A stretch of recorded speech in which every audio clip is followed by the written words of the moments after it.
Hello, everyone. Welcome to Industry Focus Financials Edition.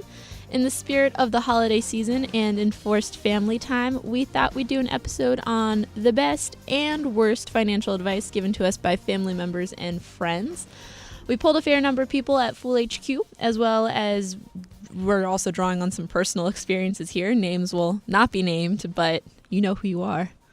I'm going to go ahead and get started with this is in no particular order, but the one thing that I hear over and over again is, as terrible advice, is carry a credit card balance to improve your credit score. I've heard this a lot, and I think it's because people don't really understand how credit scores are calculated. Credit agencies really want you to pay off your balance in full every month, if at all possible.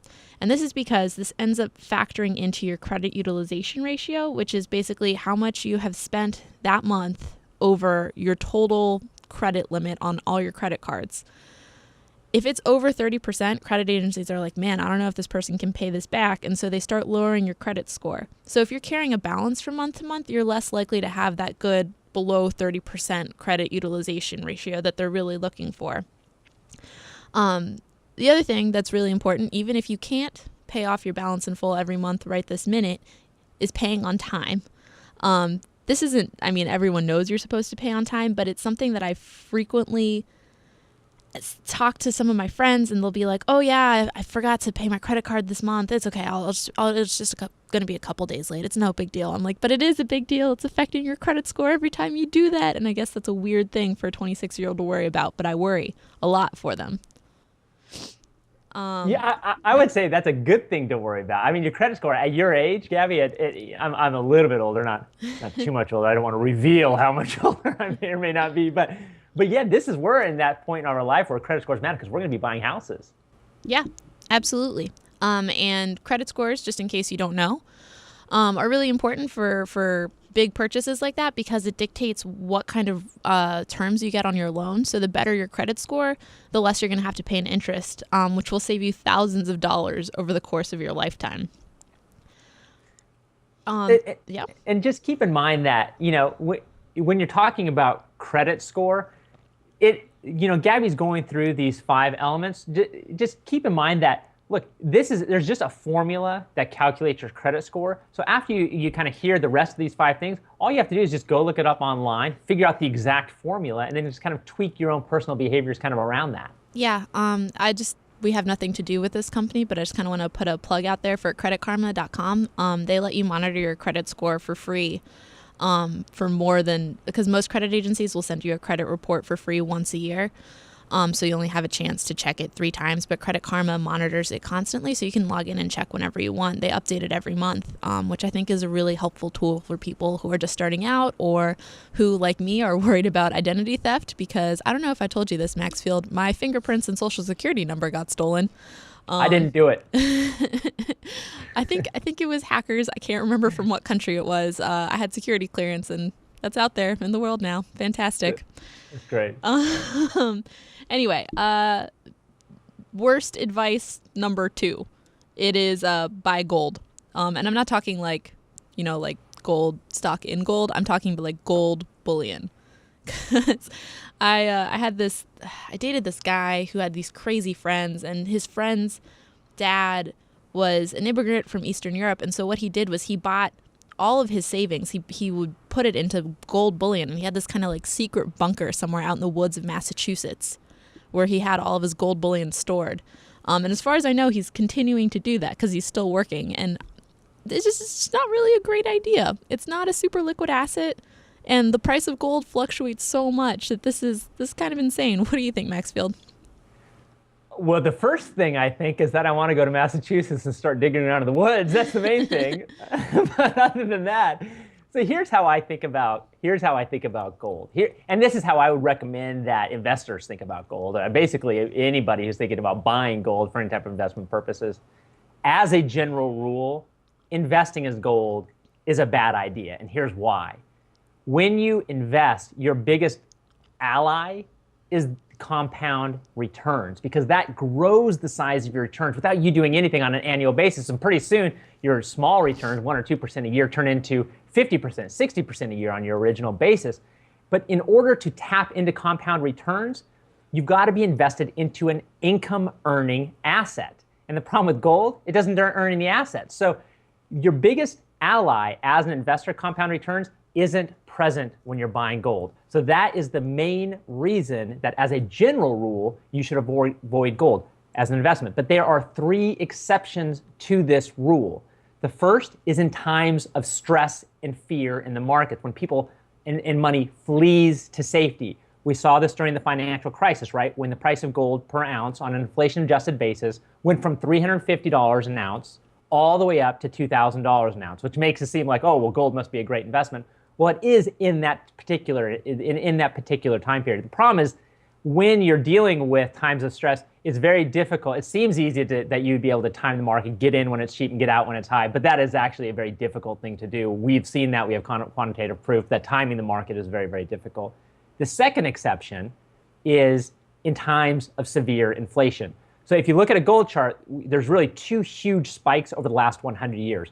The first spike was the one I just talked about in the financial crisis. And then if you go back, there was another spike in the late 70s and early 80s when we had double-digit inflation. Gold is good because it can store value in times like that. But right now, anybody who's thinking about inflation being a concern right now, I would urge you to moderate that belief, because we really have no evidence that inflation is anywhere even remotely an issue that the United States is going to be facing anytime soon. So that's something you should probably put to the side. And then the final one, and this is probably where you're getting to with the point of your story, Gabby, is what I like to call a hedge against anarchy, right? You have some people that believe that society is fragile, and that if society breaks, you're still going to need to buy things, and that when society breaks and you're still going to need to buy things, paper dollars won't work, and therefore gold bullion will be the thing you want to transact with.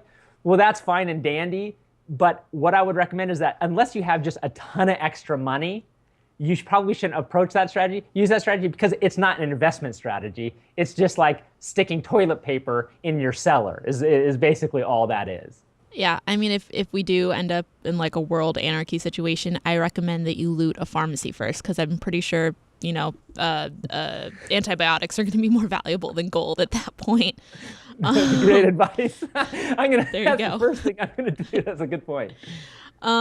So point number 3, which is kind of related to point number 2, this was really common, was keep cash. And I'm not saying that this is terrible advice in and of itself. I keep cash. Used to be a bartender, used to keep quite a bit of cash on me at all times. You never know when a business only takes cash. I guess now you do, because you have the internet and you can go online and check. But some people even try to do all their purchases with just cash, because it kind of acts as a psychological curb that says like, okay, well, I'm physically handing over something for this and I'm getting something back, and it makes it a little bit harder for them to just impulse buy, as opposed to with a credit card. Sometimes there's not that feeling that you're really spending anything. You know what I mean? Yeah, and you know what? Oh, you can go on, Gabby. Sorry. No, it's okay. Go for it. And the thing about cash is that cash has a time and a place. It's what our colleague Morgan Housel called, it gives you optionality, right? If you have a ton of cash and the market tanks, you have the dry powder, if you will, to go out and buy cheap stocks. If you don't have cash, you don't have that. But everything in moderation, right? So as a general rule, again, I'm a lawyer, so I think in general rules and exceptions. As a general rule, you're going to want to keep cash, but if you're keeping more than whatever you perceive to be necessary to give you peace of mind in terms of a kind of a safety fund, whether that's 6 months or a year, if you're keeping anything more than that, you're losing value, because even though inflation isn't an issue right now, it is still increasing at 0.5% a year or 1% a year. So you're still losing value simply by keeping it in cash. I just want to interject here, and I think that you're misunderstanding me. I mean, yes, you're correct 100% what you just said, but I'm talking about physical stockpiles of cash that you stash underneath your mattress. This is very common Floyd advice. Merriweather. Yes, from like grandmas especially, to take your cash and just stash it somewhere in your house. So instead of having a savings account, you just have all of that in cash somewhere. So there's a few problems with this, right? So like, one, if you have a lot of money, I mean, where are you going to put it all? 2, even if it's in a money market account, even though money market accounts aren't making a ton of money, that money could be making some interest in the bank, even if it's not a lot. And 3, this is the same issue that you have with gold bullion, which is, what if someone breaks into your house and steals all your cash? Or what if your house burns down? Like, your cash is just gone, all of your savings. That, can you imagine? That would be horrible. It's Yeah, awful. it reminds me of I'm laughing, but it's so bad. it would be so horrible. Yes, I would say that there is definitely an added element of actually keeping it in paper.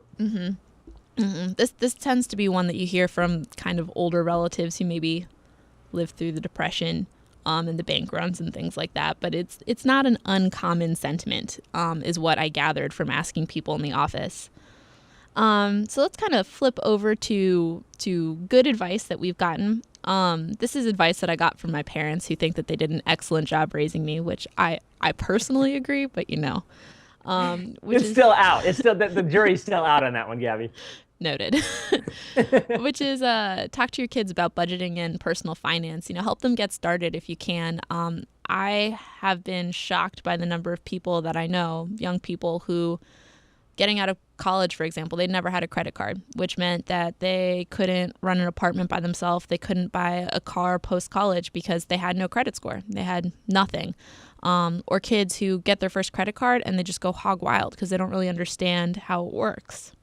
Yeah, I mean, when I think about it, I have 2 young boys, and I think, teaching about finance is such a central thing, because finance, if you look at what causes stress in so many people's lives later on down the road, it is the inability to manage finances. So if you can cut that off at the pass when they're young, it is a great benefit to them later on. Absolutely. And you hear about all sorts of different methods. For example, if your kid gets an allowance, having them have to take part of their allowance and put it into savings, and part of it goes to charity if that's important to you, and then the rest of it can be spending money. That's a really easy way to start young kids understanding how budgets work for them and how they need to save up for things that they want. They can't just blow it all at once, because what happens later on, right? Another bit of advice that we got was, this is more in terms of stocks, but to buy things that you see around you. So the story that I got was a friend of mine who's was really active in the lacrosse scene growing up, and he would go to tournaments and all the kids would have Under Armour. And this is back before Under Armour was big, but his parents were like, oh, maybe we should buy stock in this thing. It seems like a lot of the kids are wearing it. And that, as you know, Under Armour stock has just gone up and up and up and up. So if you have young adults around you, often the things that they find popular and that they're using, they tend to be market movers. So that's a good way to invest. Yeah, and it's, if you think about, last week we talked about great books that we recommend to investors, and one of the top 5 that you had recommended that people at the Motley Fool love is Peter Lynch's One Up on Wall Street, where he really digs into the buy what you know philosophy. And the other great investor that kind of delves into the same kind of philosophy in terms of investing is Warren Buffett, but he pitches it as you always want to buy investments that are within your circle of competence. And that's why, as a general rule, he avoided technology stocks, which have been good, but it just wasn't something that he knew about. Absolutely. And you can apply this to your own life in whatever way you want. I don't know, for example, I really love burritos. I know what makes a good burrito. So I can go out and try a bunch of different burritos and say, you know what, this is the best burrito I've ever had, and then invest in that burrito company. That's just a commonplace example, maybe, of how that might work. But, the funny thing is, Gabby, you say, you kind of like chuckle about it, but you're right. I mean, right? I mean, like, think about, literally, I can remember the first time I ever ate a Chipotle burrito, and like, I loved it. You know what I mean? And to think back, if I had acted on that impulse and bought stock, well, Gabby, I probably wouldn't be a co-host on the podcast right now. You know what I mean? I'd be living a life of leisure, a life of a gentleman. And then I'd be trotting around on horses and doing things like that. Well, I would have a Maxfield-shaped hole in my heart. That's great. So my last point of advice, good advice that I've received, again from my parents, is if at all possible, spend less than you earn. This is a really basic concept that a lot of people seem to have trouble with. Yeah, if just keep this in mind. If you want to be a capitalist, you got to have capital, and the only way you can gain capital if you don't inherit it is by spending less than you earn and allowing that to accumulate. Yeah, absolutely. Kind of in the vein of both last week, which is when we gave our book recommendations, and this week talking about good financial advice and people who kind of had their heads screwed on straight. Do you want to talk a little bit about a book that you were reading, Maxfield? You're telling me about it this morning. So the book I want to talk about it's a biography of a man named Stephen Girard. So Stephen Girard was the richest American from roughly the year 1800 until the year 1831 when he died. And what's so remarkable about Stephen Girard is that not only did he beat all of the odds to become the richest man in America, but he also acted in an extremely, not only patriotic, but very, very kind way, despite his incredible wealth. And so let me just give you a couple of examples. When he was born in France, and he had a defective right eye that contemporaries described as grotesque. Okay, so now just keep this in mind. Keep in mind the odds that this man is fighting against to then eventually become the richest man in the United States. So he goes on, he becomes a ship captain. He's in France. He's trading with the West Indies, which are French. Some of them are French colonies. And he's over in the West Indies at one point on Haiti, which it wasn't named Haiti at the time, but he was there right when the American Revolution broke out. And the problem with that, from his perspective, was that because he needed to get either back to France or somewhere else, Britain had put a blockade on all shipping because it was both in conflict with France and in conflict with the United States, so he couldn't get back. So where he ended up going was to Philadelphia, which was the biggest port in the United States at the time, and it was eventually going to be the capital of the United States before Washington, D.C. did. So he ended up in this wonderful place for what turned out to be a man with incredible talents, trading merchandise and building a trade network that went all around the world. And so that's how he got so rich. But here's the most interesting thing about Stephen Girard. So in 1793, he'd gotten to the United States. He'd been there for a while. He'd become one of the richest people in Philadelphia, albeit probably not in the United States at the time. In 1793, there was a yellow fever epidemic in Philadelphia that killed 10% of Philadelphia's residents. Okay, so 1 in 10 people in Philadelphia died in 1793 from yellow fever over a period of 5 months, all right? Well, yellow fever came from the West Indies, which Stephen Girard, it seems like, because he never came down with it, it seems like he maybe had built up some antibodies to it, but he didn't know it at the time. So the mayor of Philadelphia asked for people, because 40% of the city fled, as you would as any sane person would do. But the mayor asked citizens to stay and help the people that were sick with this extremely contagious disease. Well, Stephen Girard was one of 12, only 12 in the entire city of Philadelphia who volunteered to stay. But Stephen Girard didn't just volunteer to stay in some sort of administrative capacity. He volunteered to run the hospital, a makeshift hospital that was called a human slaughterhouse, is how they explained it, for yellow fever victims, because you couldn't take yellow fever victims to the Pennsylvania hospital because then they'd affect everybody else. But Stephen Girard didn't just run this. He actually acted as a nurse in it because he couldn't get enough people to actually help the patients. So this is a man who was literally in contact with yellow fever victims, literally helping save their lives at the time that he was one of the richest Americans of all time. And so later on in his life, I mean, he just did all these incredible things. He helped bail out the United States in the midst of the War of 1812, which had we lost, we probably would have lost our independence again to Great Britain. So he's just done all these incredible things. And then at the end of his life, and he really set the tone for what we're seeing now today with your Mark Zuckerbergs, your Warren Buffetts, your Bill Gates that are donating the vast majority of their wealth to charities. He gave 98% of his wealth to charity. But here's what he did, and this is really kind of his crowning achievement, if you will, in all of history.